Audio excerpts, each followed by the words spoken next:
네, 구약성경 940쪽에 있습니다.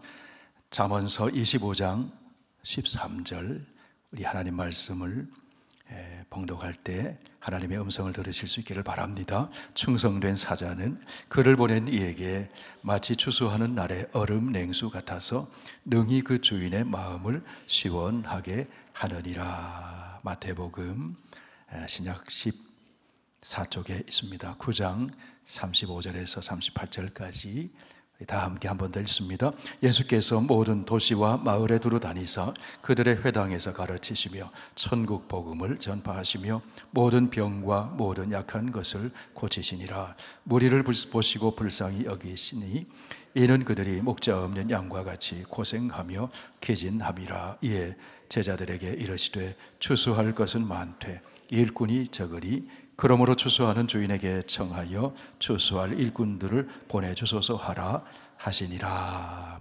아멘. 아버지 하나님, 감사합니다. 구원의 은총을 주시니 감사드리고 예배자로 하나님 앞에 서게 해주시니 감사합니다. 부스럭이라도 구하는 심정으로, 갈급한 마음으로 오늘도 하나님의 말씀을 듣고자 합니다.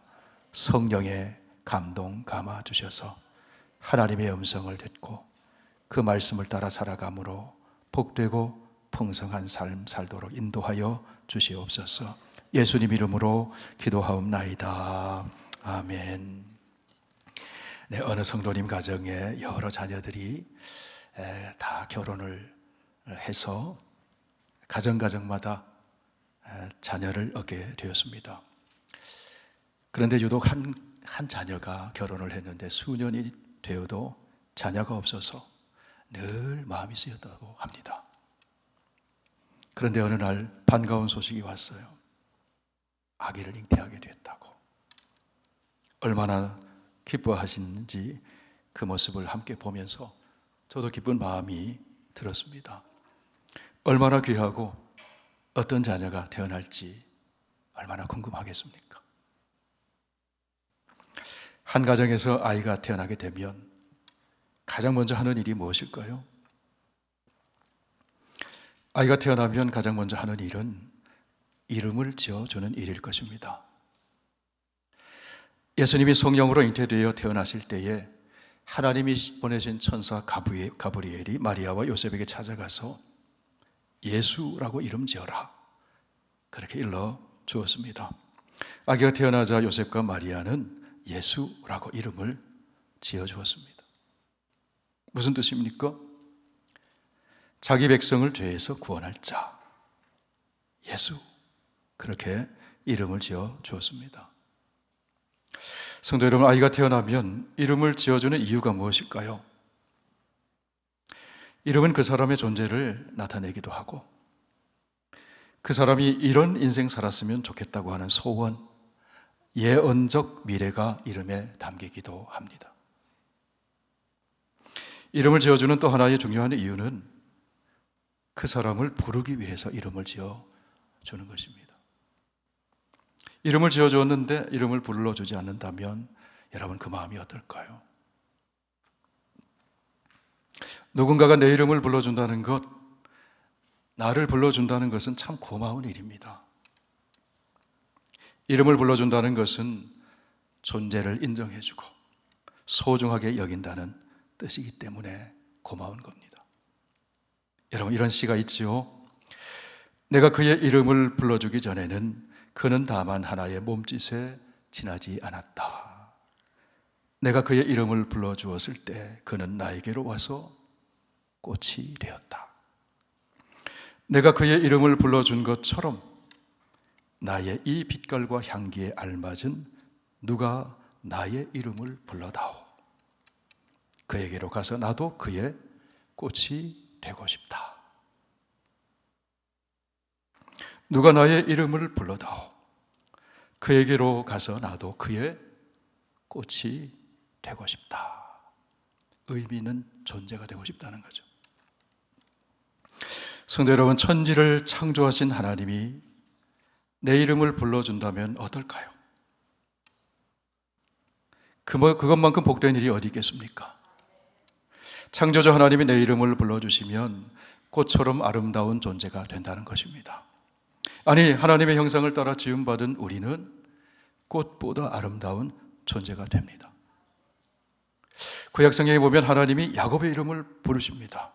셈 많고 남을 속이고 이기적인 삶을 살아가는 그 야곱의 이름을 하나님이 찾아오셔서 불러주셨어요. 그리고 이렇게 말씀해 주십니다. 땅에 있는 모든 족속이 너와 내 자손으로 말미암아 복을 받게 될 것이다. 무슨 자격이 있습니까? 야곱 같은 사람. 그런데 땅의 족속이 너로 인해 복을 받게 될 거라고. 그때부터 야곱의 삶이 달라지기 시작합니다. 베델의 하나님을 기억하면서 예배자의 삶을 살기 시작합니다. 하나님이 야곱의 또 다른 이름 이스라엘의 이름을 부르셨어요. 야곱아, 너를 창조하신 여호와께서 지금 말씀하시느니라. 이스라엘아, 너를 지으신 이가 말씀하시느니라. 너는 두려워하지 말라. 내가 너를 구속하였고 내가 너를 지명하여 불렀나니 너는 내 것이라. 내가 너를 보배롭고 존귀하게 여기며 내가 너를 사랑하노라.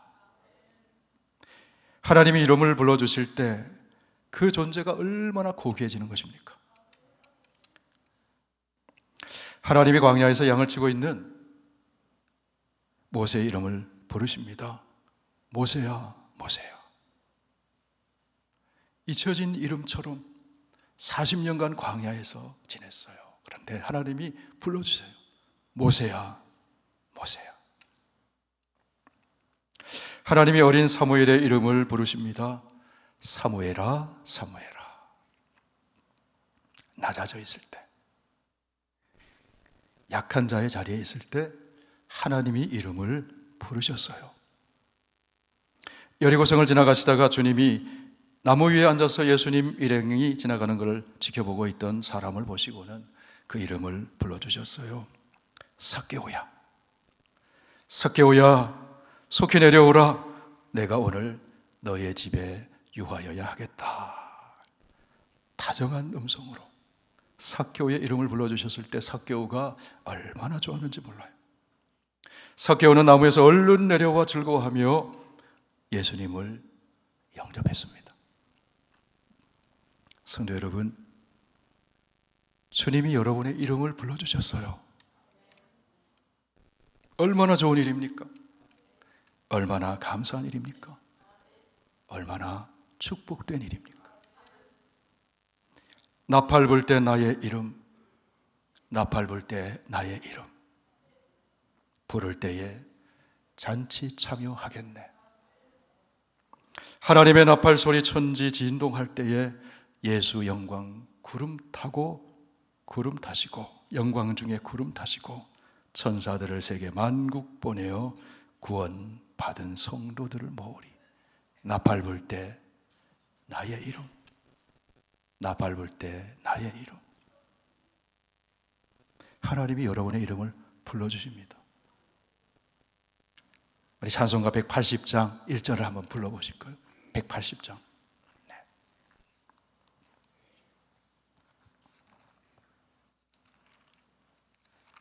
우리 마음을 담아 힘차게 한번 불러보시겠습니다.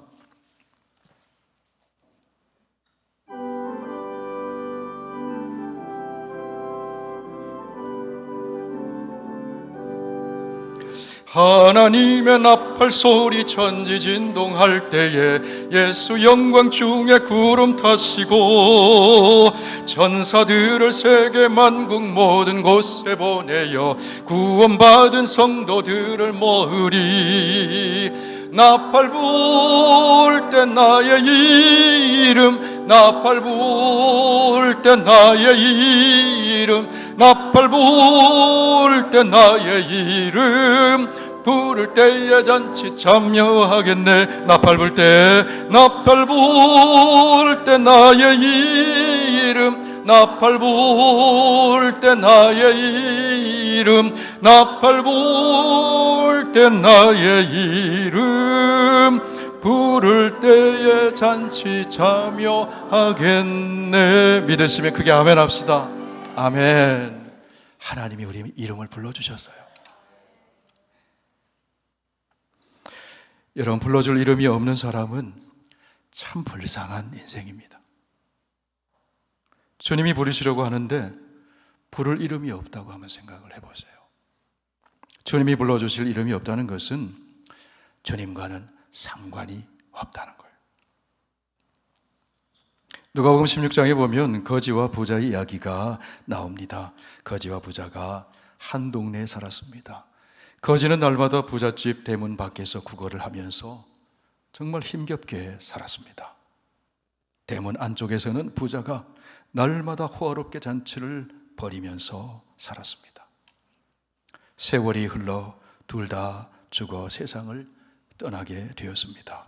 부자도 거지도 죽음 앞에서는 평등해져 버렸습니다. 그런데 죽음 후에는 달랐습니다. 거지는 아브라함의 품 천국에 가게 되었고 부자는 음부에 가게 되었습니다.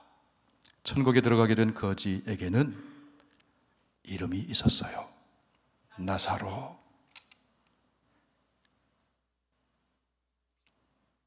하나님은 나의 도움이 되십니다. 이런 이름이죠. 하나님을 의지하며 살았다는 것을 암시해 주는 겁니다. 나사로. 이 같은 이름이 구약에서는 엘리에셀입니다. 음부에 들어간 부자에게는 성경에 이름이 나오지 않아요. 이름이 없어요. 여러분, 부자에게 왜 이름이 없었겠습니까? 사람들이 부르는 이름이 있었을 거예요. 그런데 여기 이름이 없다는 것은 천국에 기록될 이름이 없다는 거예요. 주님이 불러주실 이름이 없다는 것입니다. 이름이 없다는 것은 주님의 구원과는 상관이 없는 사람이란 뜻입니다. 거지에게는 나사로, 하나님은 나의 도움이 되신다. 그런 이름이 있었어요. 이름이 있다는 것은 주님이 불러주시는 이름이 있다는 겁니다. 나사로가 죽어서 아브라함의 품에 안겼다는 것, 주님 계신 천국에 가게 되었다는 것은 주님이 나사로야 불러주실 이름이 있었다는 거예요. 주님이 불러주시는 사람, 그 사람이 구원받는 사람이 될 수 있고, 그 사람이 천국 백성이 될 수 있고, 그 사람이 하나님이 쓰시는 일꾼이 될 수가 있어요. 주님께서는 사람을 두 가지 차원에서 불러주십니다. 하나는 구원애로에 불러주심입니다.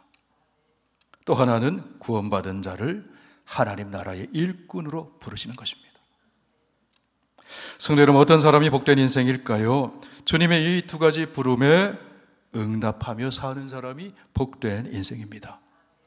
주님이 구원으로 초청하실 때 응답하는 사람이 복된 인생입니다. 주 예수를 믿으라. 그리하면 너와 내 집이 구원을 받으리라. 이 부르심에 아멘.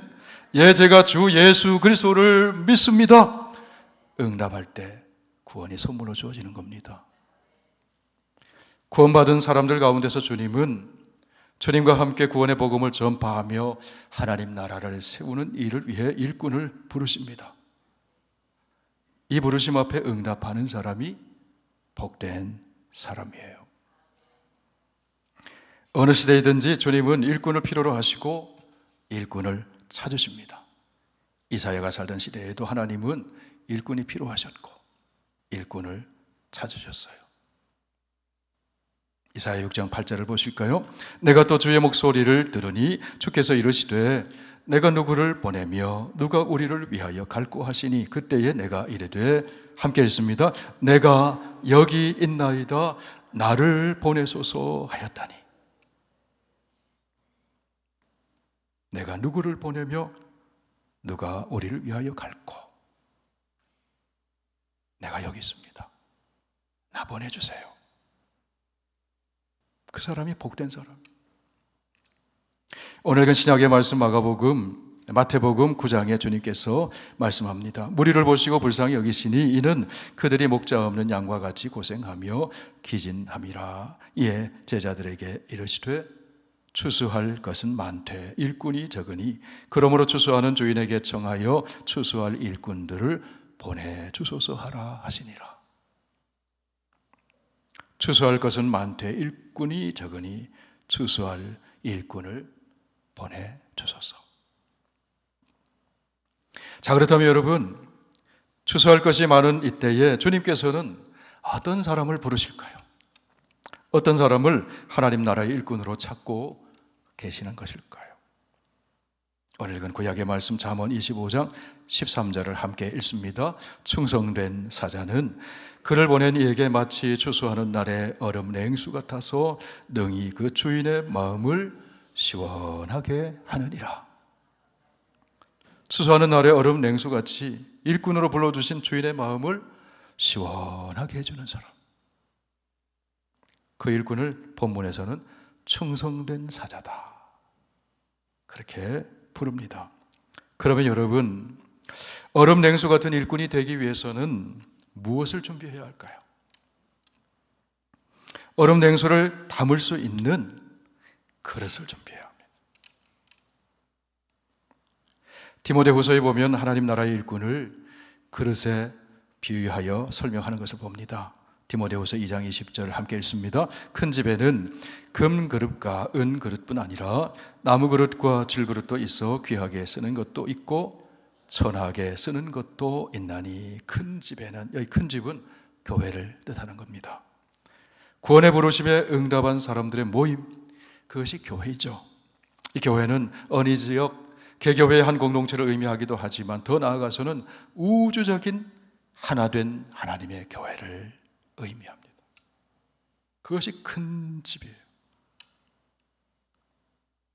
큰 집에는 그릇이 많이 있는데 그 그릇은 하나님의 백성을 그릇이라고 하고 또 하나님이 쓰시는 일꾼을 그릇에 비유하기도 하는 겁니다. 그러면 여러분, 귀하게 쓰시는 하나님 나라의 일꾼은 어떠해야 할까요? 하나님 말씀을 마음에 함께 잘 담으시기를 바랍니다. 먼저 하나님 나라의 일꾼은 하나님의 은혜를 받아야 합니다. 사도 바울이 그의 아들처럼 사랑하는 디모데에게 이렇게 말해줍니다. 내 아들아, 그러므로 너는 그리스도 예수 안에 있는 은혜 가운데 강하고. 하나님 나라의 일꾼은 무엇보다도 하나님 은혜를 받아야 돼요. 그래야 강해집니다. 담대해집니다. 은혜 없이 하나님의 일을 어떻게 감당할 수 있겠습니까? 먼저 은혜 받아야 됩니다. 예배 가운데 은혜 받아야 합니다. 꼭 은혜 받아야 합니다. 은혜 받아야 섬길 수가 있어요. 은혜 받으면 부드러워집니다. 온유해집니다. 겸손해집니다. 지혜로워집니다. 담대해집니다. 은혜 받아야 주님의 일꾼으로 쓰임 받을 수가 있는 것입니다. 은혜 받아야 기쁨으로 섬기고 은혜 받아야 하나님께 영광을 돌릴 수가 있는 겁니다. 둘째로 하나님 나라의 일꾼은 부끄러움이 없어야 합니다. 여러분, 어떤 사람이 부끄러움이 없는 사람입니까? 법대로 경기하는 경주자와 같은 사람, 부지런히 수고하는 농부와 같은 사람, 그런 사람이 부끄러움이 없는 일꾼이에요. 우리 디모데후서 2장 5절 말씀 함께 읽어보실까요? 경계하는 자가 법대로 경계하지 아니하면 승리자의 관을 얻지 못할 것이며 수고하는 농부가 곡식을 먼저 받는 것이 마땅하니라. 다들 밭에 나가 일하는데 게으름 피우는 농부나 법대로 경계하지 않고 반칙하는 선수는 부끄러운 일꾼이라는 거예요. 여기 법은 세상의 법이 아니라 하나님 말씀의 법이에요. 그래서 디모데후서 2장 15절에서 말씀합니다. 너는 진리의 말씀을 옳게 분별하며 부끄러울 것이 없는 일꾼으로 인정된 자로 자신을 하나님 앞에 드리기를 힘쓰라. 하나님 나라의 일꾼은 진리의 말씀을 잘 분별하는 사람이어야 한다. 그런 말씀이죠. 말씀의 기준을 가지고 말씀을 따라 사는 사람이어야 한다는 것입니다. 말씀의 원칙을 가지고 말씀의 원리를 가지고 일하는 일꾼이어야 한다 하는 것이죠.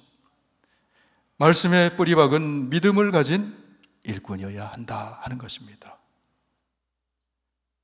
말씀 없이 일하면 문제가 일어납니다. 하나님의 말씀을 듣지 않고 사람의 소리, 세상의 소리 듣고 일하면 문제가 생깁니다. 그러면 일을 하는 사람이 아니라 일을 만드는 사람이 됩니다. 누가 수습해줘야 돼요.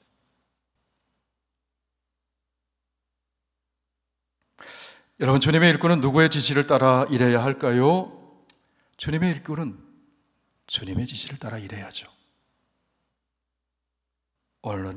주님은 오늘날 기록된 주님의 말씀, 성경을 통해서 지시해 주십니다. 그러므로 어떻게 해야 합니까? 말씀 읽어야 합니다. 말씀 들어야 합니다. 말씀 묵상해야 합니다. 말씀 붙들고 기도하고 말씀에 순종하여 말씀으로 모든 것을 분별하고 일하는 사람이 부끄러움이 없는 일꾼이 될 수 있습니다. 그런 사람이 귀하게 쓰시는 하나님 나라의 일꾼입니다.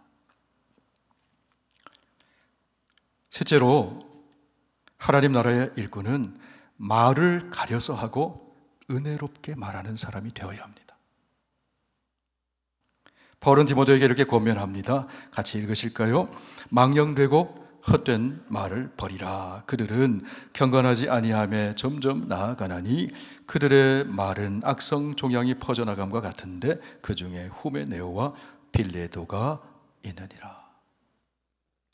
말 안에서 문제 생기는 것은 거의 없어요, 사실은. 말을 많이 해서 문제가 생기는 경우가 많습니다. 말을 가려서 할 줄 알아야 합니다. 망령되고 헛된 말을 퍼뜨리면 이 망령되고 헛된 말은요, 속된 잡담, 세상에 떠도는 소문, 가십, 그 퍼뜨리면 경건에서 멀어지게 되고 악성종양, 암덩이, 악성종양이 퍼져나감 같이 공동체를 병들게 만든다. 그럼 어떤 말을 해야 합니까? 고로새서 4장 6절 함께 읽습니다. 너희 말을 항상 은혜 가운데서 소금으로 맛을 냄과 같이 하라. 그리하면 각 사람에게 마땅히 대답할 것을 알리라. 은혜 가운데서, 다른 번역에 보면 감사하는 가운데서 소금으로 맛을 냄과 같이 해라. 감사하는 말을 하면요, 말에 맛이 나요. 맛이 나잖아요. 그리고 마음의 그릇이 깨끗해집니다. 큰 집에는 금그릇과 은그릇뿐 아니라 나무그릇과 질그릇도 있어 귀하게 쓰는 것도 있고 천하게 쓰는 것도 있나니. 21절 함께 읽습니다. 그러므로 누구든지 이런 것에서 자기를 깨끗하게 하면 귀히 쓰는 그릇이 되어 거룩하고 주인의 쓰심에 합당하며 모든 선한 일에 준비함이 되리라. 여러분, 어떤 그릇을 주님이 귀하게 쓰신다는 말씀입니까? 금그릇도 은그릇도 나무그릇도 질그릇도 아닌 깨끗한 그릇. 금으로 만든 그릇이라 하더라도 더럽혀져 있으면 귀하게 쓰일 수가 없어요. 아무리 고급스럽고 아름다운 장식이 되어 있어도 설거지되어 있지 않으면 밥을 담을 수가 없어요. 흙으로 빚은 볼품없는 질그릇이라 하더라도 깨끗하게 준비되어 있으면 귀하게 쓰임받는 겁니다. 그릇의 가치는 재질이 아니라 무엇을 담고 있느냐, 그것이 가치를 결정하잖아요. 그릇을 쓰는 주인이 누구냐, 거기에 따라 그릇의 가치가 결정되는 겁니다. 깨끗한 그릇에 하나님이 은혜를 담아주십니다. 축복을 담아주십니다. 하나님이 은혜를 담아주시면 은혜의 사람이 됩니다. 은혜를 담은 깨끗한 그릇을 하나님이 쓰신다는 거예요. 하나님의 손에 쓰임받는 것이 가장 가치 있는 그릇이라는 것이죠. 여러분, 그런 그릇 되시길 축원합니다. 네 번째로 귀히 쓰는 하나님 나라의 일꾼은 충성되어야 합니다. 바울이 디모데에게 또 이렇게 이야기합니다. 또 내가 많은 증인 앞에서 내게 들은 바를 누구에게 부탁하라고요? 충성된 사람에게 부탁해라. 똑똑한 사람에게 부탁하라 하지 않았어요. 충성된 사람에게 부탁해라. 오늘 읽은 구약의 잠언의 말씀을 다시 한번 보십시오. 이렇게 말씀합니다. 한 번 더 읽습니다. 충성된 사자는 그를 보낸 이에게 마치 추수하는 날의 얼음 냉수 같아서 능히 그 주인의 마음을 시원하게 하느니라. 아멘. 무더운 날에 추수하면서 얼마나 목이 마릅니까? 얼마나 무덥습니까? 얼음 냉수를 담은 그릇 같은 그런 일꾼. 자기 이름을 불러주신 주인의 마음을 시원하게 해주는 사람, 그가 충성된 일꾼이라는 것이죠. 성경에 보면 충성되지 않은 일꾼도 등장하고요, 충성된 일꾼도 등장합니다. 저는 성경을 읽으면서 주인의 마음을 시원하게 해드리는 얼음 냉수 담은 그릇 같은 그런 충성된 일꾼 하면 떠오르는 사람이 한 사람이 있습니다. 아브라함의 종, 아브라함이 쓰는 일꾼 엘리에셀입니다. 아까 엘리에셀의 뜻이 뭐라 그랬어요? 하나님이 도와주는 사람. 나사로와 같다 그랬죠. 엘리에셀. 엘리에셀이 주인인 아브라함의 아들 이삭의 배필을 찾아가는 이야기는 참 드라마틱하고 감동이 되는 이야기입니다. 엘리에셀이 어떤 모습으로 주인을 위해서 일합니까? 엘리에셀은 주인인 아브라함에게 있는 좋은 것을 가지고 갑니다. 좋은 선물을 가지고 그 이삭의 외갓집으로 향하죠. 라반의 집으로 향합니다. 주인에게 있는 좋은 것을 가지고 가는 일꾼이었다는 거예요. 여러분, 그리스도의 일꾼, 하나님 나라의 일꾼은 주인 되시는 예수님이 주시는 좋은 것 가지고 가는 사람이 되어야 합니다. 그 좋은 것이 무엇입니까? 복음이죠. 복음. 엘리에셀은 아브라함에게 있는 좋은 것을 가지고 아브라함의 고향 메소포타미아 나홀성으로 갑니다. 그래요. 여인들이 물을 기르러 오는 우물 곁에서 엘리에셀은 먼저 어떻게 합니까? 하나님께 기도합니다. 창세기 24장 12절 같이 한번 읽어보실까요? 우리 주인 아브라함의 하나님 여호와여, 원하건대 오늘 나에게 순조롭게 만나게 하사 내 주인 아브라함에게 은혜를 베푸시옵소서. 기도했어요. 엘리에셀이 계속 이렇게 기도합니다. 성중 사람의 딸들이 물 기르러 나오겠사오니 내가 우물 곁에 서 있다가 한 소녀에게 이르기를 청하건대 너는 물동이를 기울여 나로 마시게 하라 하리니 그의 대답이 마시라, 내가 당신의 낙타에게도 마시게 하리라 하면 그는 주께서 주의 종 이삭을 위하여 정하신 자라. 이로 말미암아 주께서 내 주인에게 은혜 베푸심을 내가 알겠나이다. 하나님께 맡기고 하나님을 의지하고 하나님의 인도하심을 구하는 그 기도하는 일꾼이었다는 거예요. 리브가가 우물 곁에 와서 엘리에셀이 기도한 것처럼 행동을 했어요. 엘리에셀에게 물을 줍니다. 그리고 낙타도 먼 길 왔으니 낙타도 물을 마시게 해줍니다. 예의 바르고 배려가 있고 성숙한 모습이죠. 엘리에셀이 리브가와 함께 그 집으로 가서 그의 아버지 라반을 만납니다. 그때 엘리에셀이 라반에게 이렇게 이야기를 합니다. 나는 아브라함의 종입니다. 나는 아브라함이 보낸 일꾼입니다. 그런 뜻이죠. 여호와께서 나의 주인에게 크게 복을 주시어 창성하게 하셨습니다. 나의 주인의 아내 사라가 노년에 나의 주인에게 아들을 낳았는데 주인이 그의 모든 소유를 그의 아들 이삭에게 주었습니다. 나의 주인 아브라함이 주인의 아들을 위하여 배필을 구하여 오라고 하여 여기 이렇게 왔습니다. 그러면서 하나님께 기도하던 중 리브가를 만나게 되었고 이렇게 함께 오게 되었습니다. 그렇게 이야기를 하죠. 엘리에셀은 말합니다. 나는 아브라함의 종입니다. 엘리에셀은 자기는 주인 아브라함을 위하여 일하는 일꾼임을 분명히 합니다. 자기 정체성이 분명하다는 겁니다. 나는 아브라함의 종입니다. 여러분 저를 따라 한번 고백해 보실까요? 나는 하나님의 종입니다. 나는 그리스도의 종입니다. 사람의 종이 아니라는 거예요. 물질의 종이 아니라는 거예요. 정체성이 분명하다는 겁니다. 그리고 자기 주인 아브라함에게 하나님이 은혜를 베풀어 주시기를 기도합니다.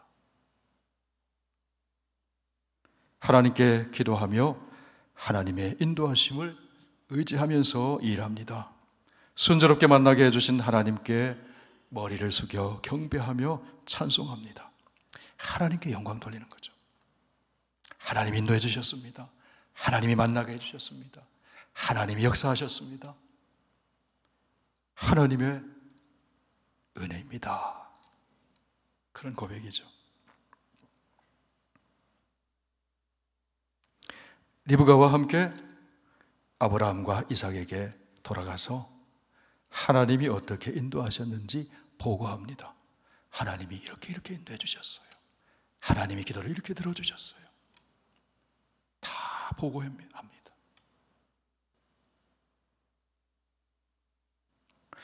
여러분, 엘리에셀의 보고를 듣는 그 주인된 아브라함의 마음이 어떻겠습니까? 시원했다는 거죠. 추수대의 여름 냉수를 담은 그릇 같은 일꾼의 모습입니다. 오늘 마태복음 본문에서 주님께서는 추수할 곡식이 많이 있는데 추수할 일꾼이 필요하다. 추수할 것은 많은데 일꾼이 적으니 추수할 일꾼을 보내주소서 기도해라. 제자들에게 그렇게 말씀을 합니다. 어떤 그릇, 어떤 일꾼이요? 깨끗한 그릇으로 준비된 일꾼. 얼음 냉수를 담은 그릇과 같은 일꾼. 여러분, 주님이 우리의 이름을 구원으로 부르실 때 우리의 이름을 불러주셨어요. 그때에는 흙이 묻은 그릇이어도 괜찮습니다. 깨어진 그릇이어도 괜찮습니다. 더럽혀진 그릇이어도 괜찮습니다. 아무데나 뒹굴었던 그릇이어도 괜찮습니다. 있는 모습 그대로 주님 앞에 나오면 되는 거예요. 그러면 구원받습니다. 그러나 주님이 쓰시고자 부르실 때에는 더럽혀진 그릇이 되면 안 돼요. 깨끗하게 준비된 그릇이 되어야 합니다. 그 그릇 안에 은혜를 부어주시고 권능을 부어주시고 축복을 부어주시는 줄 믿습니다. 그러므로 여러분, 우리가 주님에게 귀하게 쓰임받기 위해서는 그릇을 준비해야 돼요. 주님의 마음을 시원하게 해드리는 얼음 냉수를 담은 그릇으로 준비되어야 돼요. 깨끗한 그릇으로 준비되어야 합니다. 어떻게 깨끗한 그릇으로 준비될 수 있을까요? 주 예수 그리스도의 십자가 보혈로 깨끗해져요. 주님의 생명의 말씀으로 깨끗해져요. 주님을 향한 거룩한 손을 들고 기도함으로 깨끗해져요. 깨끗한 그릇을 준비하고 있으면 그 그릇에 주인 되시는 하나님께서 은혜를 담아주세요. 그러면 은혜가 흘러나가는 거예요. 축복을 담아주세요. 그러면 축복이 흘러가는 거예요. 그릇의 가치는 누가 사용하느냐, 무엇을 담고 있느냐에 따라 결정이 됩니다. 질그릇이라고 할지라도 보배를 담고 있으면 가치는 보배 합이 됩니다. 질그릇이라 할지라도 천재 창조주 하나님의 손에 붙들려 쓰임 받으면 가장 가치 있는 그릇이 되는 겁니다. 성도 여러분, 복된 사람은 주님께서 그 이름을 불러주시는 사람이에요. 세상에서 가장 복된 사람은 주님이 쓰시기 위해 그 이름을 불러주는 사람입니다. 추수할 곡식이 많은 이때에 여러분, 우리 모두가 내 이름을 불러주실 때 믿음으로 응답하며 추수하는 날 얼음 냉수를 담은 그릇처럼 주님의 마음을 시원하게 해드리는 일꾼이 되었으면 좋겠습니다. 주님이 귀하게 쓰시는 그릇 되시기를 축원을 드립니다.